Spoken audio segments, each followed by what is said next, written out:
გამარჯობა თვითმფრინავებო, მოგესალმებით. მე ცოტნე კობერიძე ვარ, ეს არის გადაცემა პოლიტიკური აგორა. დღეს არის ძალიან მნიშვნელოვანი დღე.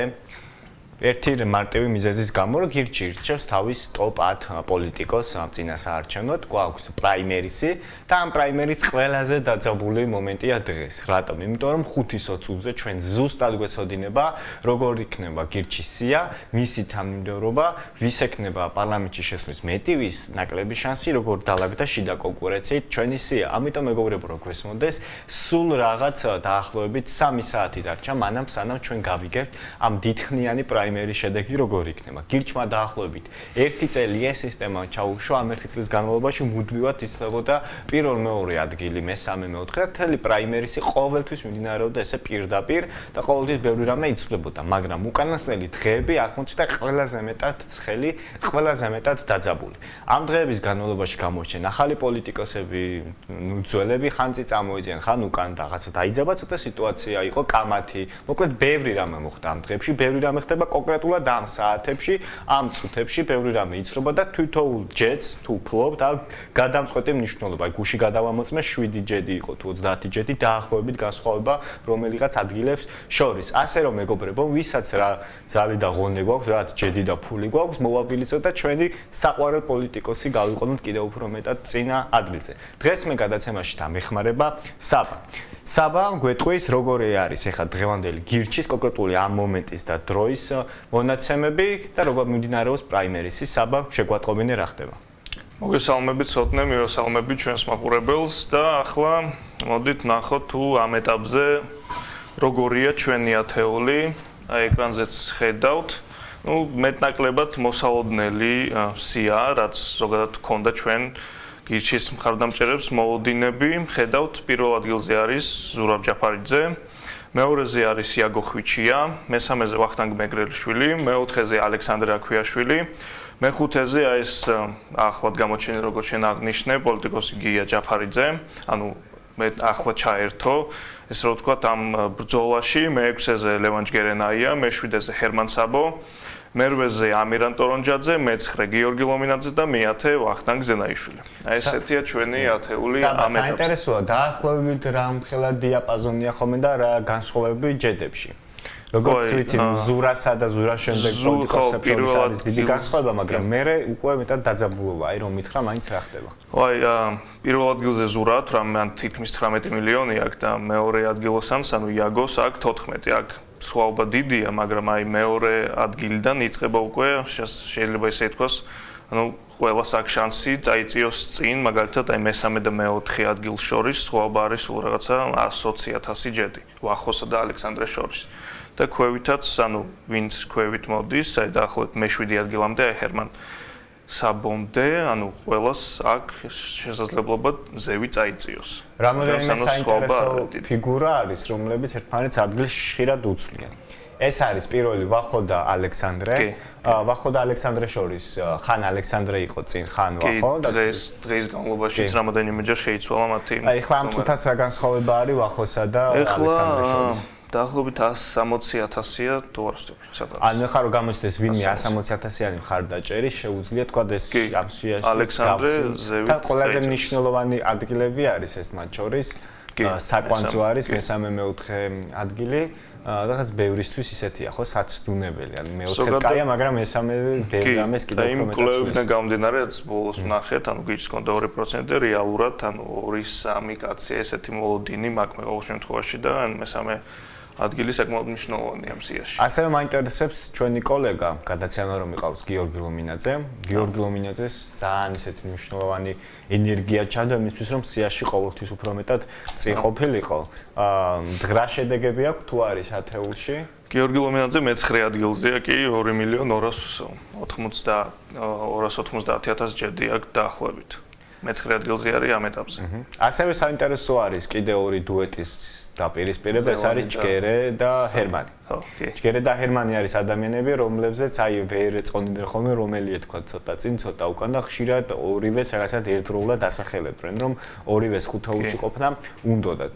ამჟამად როგორც ჩანს ხუთეულში არ არიან, მაგრამ მაინტერესებს მათ შორის განსხვავება როგორია. მე-6 მე-7 ნაწილს ინაწილებენ ახლა და დღეს აი შენ რაც თქვი, სულ მცირე სხვაობა იყო ამათ შორის ზუსტად მე მგონი 3 ჯედი იყო სულ რაღაც სხვაობა ლევანსა და ჰერმანს შორის, მაგრამ ახლა ლევანი უფრო ზევით არის წაწეული დაახლოებით 900,000 უფრო წინ არის ვიდრე ჰერმანი.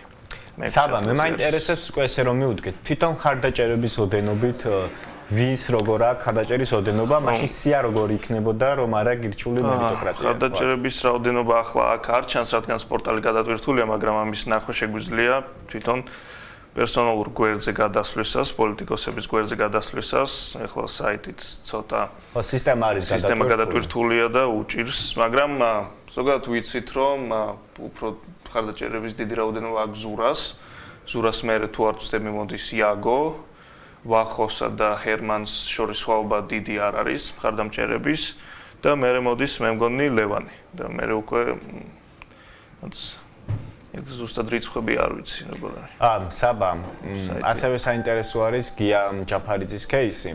საინტერესო არის ბევრი რამის გამო, პირველ რიგში, იმიტომ რომ მან დაახლოებით 3 დღის განმავლობაში ხშირად შეიცვალა საკუთარი ადგილი მოცემულ პლატფორმაში. გუშინ დღის და დილის მონაცემებით მესამე ადგილსაც იკავებდა, მეორე ადგილსაც მე ხარ რაღაც ეხლა რომ ადგილზე არ გამიზუსტო, მეხუთე ადგილზეა. რამდენი ხარდაჭერი ყავს დაახლოებით და როგორია მისი ჭედების რაოდენობა? დილით რაც ნახე, ეხლა ანუ ვერ ნახულობს ან წუხაროდ, დაახლოებით 110 ხარდამჭერი ყავს მას და ну ძირითადი მისი ანუ ჭედების განსაზღვრელი არის იმედე კლდიაშვილის ხარდაჭერა 5 მილიონზე მეტი ჭედით უჭერს მხარს იმედე მას, ხო?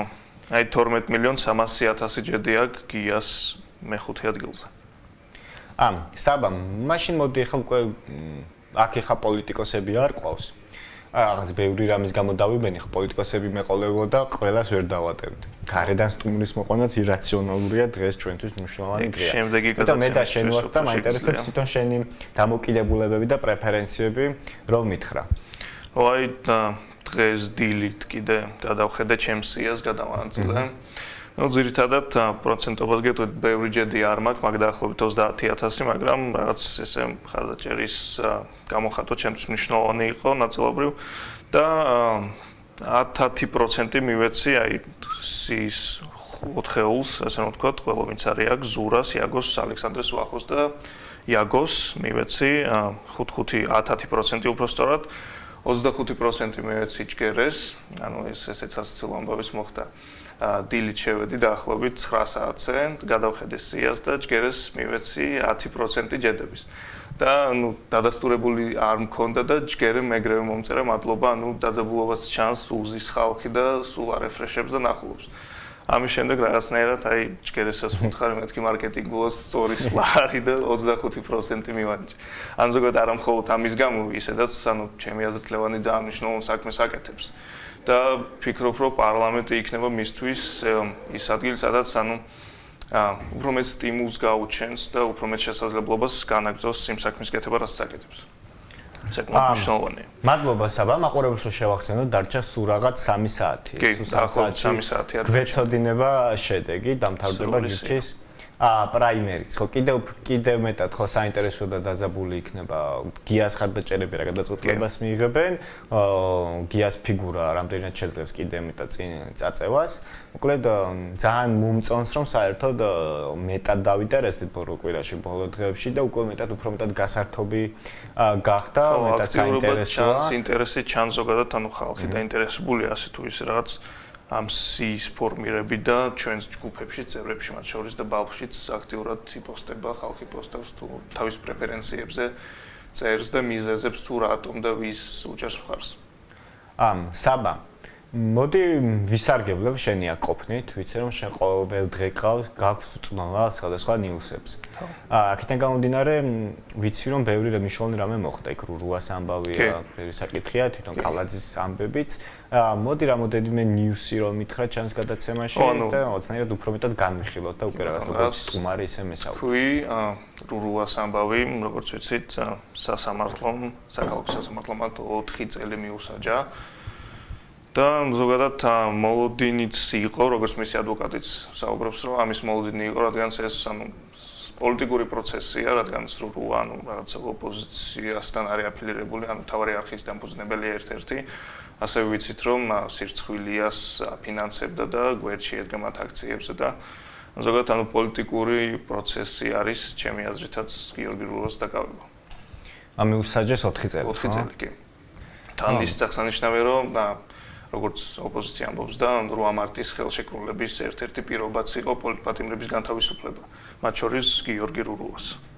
მადლობა. საბა და მეორე ამბავი, რასაც Facebook-ზე სკროლის ხშირად ვაწყდებოდი, ეს იყო კალაძე და კალაძეს გამონათქვამები, რა თქვა კალაძემ, ახალი ისეთი. კი, ანუ ახალი არაფერი არ ვთქვამს სიდიაში ირაკლი ხმალაძემ მისმა მოადგილემ რაც საუბრა, უკვე პირველ პირში თავად ისაუბრა ამაზე და კიდევ ერთხელ აღნიშნა რომ მარაზმია სრული ჩემი აზრით, რომ ჩვენ რას ნაბიჯებს არ გადავდგავ და არ შევქმნით ინფრასტრუქტურას იმისთვის, რომ ადამიანებისთვის კერძო ავტომობილებით გადაადგილება იყოს კომფორტული და ჭავჭავაძე მაგის ნათელი მაგალითია დღეს, ანუ დღევანდელი დღიდან, ღამის 12 საათიდან ავტობუსებმა და ამ სამარშრუტო ტაქსებმა დაიწყეს იქ საცთელ რეჟიმში, ანუ ვარჯიში დაიწყეს და 3 დღის განმავლობაში გაგრძელდება ეს ვარჯიში, რომ მიეჩვიონ იქ სიარულს.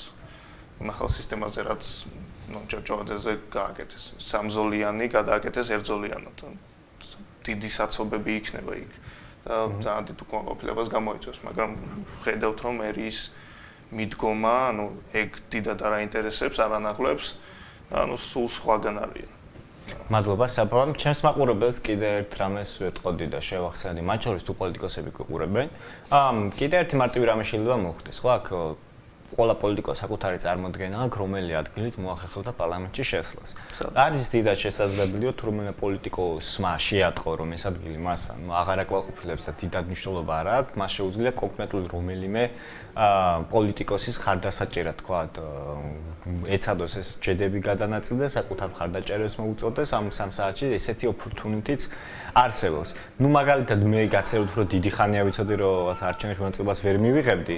აქნა გამომდინარე გადავწყვიტე თქვა და ალექსანდრესთვის, რაქვიაშვილისთვის ეს ექსპლიციტური ხარდაჭერა გამომეხატა და მე თქვა რომ ჩემი ხარდაჭერებს ცოდნათ რომ ჩემზე ხარდაჭერა მისთვის ხარდაჭერას ნიშნავდა. ალექსანდრეს სხვათა შორის ზურამაც ძალიან დიდი ხარდაჭერა გამოუცხადა და სხვა კიდე დიდმა ყველა პოლიტიკოსმა იაგომაც, ვახომაც და გირჩის ხუთაულმაც. მე ალექსანდრეს წარმატებას უსურებ, ასევე ვამბობ რომ ბევრი რამე მართლა შეიძლება შეიცვალოს, მათ შორის პოლიტიკოსების გავლენით.